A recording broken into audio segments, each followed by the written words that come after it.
Hi friends, justice delayed is justice denied అంటారు పెద్దలు.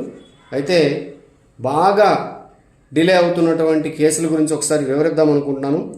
August 26, 2025 నాటికి అన్ని కోర్టుల్లో కలిపి 5,39,00,000 కేసులు పెండింగ్లో ఉన్నాయంట. ఇన్ని కేసులు పెండింగ్ ఉంటే ఎంతమంది నష్టపోతున్నారో ఆలోచించండి. అలాగే సుప్రీంకోర్టులో పెండింగ్లో ఉన్నవి 87,560 కేసులు. అలాగే హైకోర్టులో పెండింగ్ ఉన్న కేసులు 63,70,000 కేసులు. అలాగే జిల్లా కోర్టులో పెండింగ్ ఉన్నటువంటి కేసులు 4,74,00,000 కేసులు. అలాగే 30 సంవత్సరాలకు పైగా హైకోర్టులో పెండింగ్లో ఉన్నటువంటి కేసులు 62,000. అలాగే 30 సంవత్సరాలకు పైగా జిల్లా మరియు తాలూకా కోర్టులో పెండింగ్ ఉన్నటువంటి కేసులు 1,00,000. అన్ని కోర్టుల్లో కలిపి 30 సంవత్సరాలకు పైగా పెండింగ్లో ఉన్నటువంటి మొత్తం కేసులు 1,80,000. ఇంత డిలే జరిగితే ఎవరికి న్యాయం జరుగుతున్నట్టు, ఎక్కడ న్యాయం జరుగుతున్నట్టు మీరే ఆలోచించండి.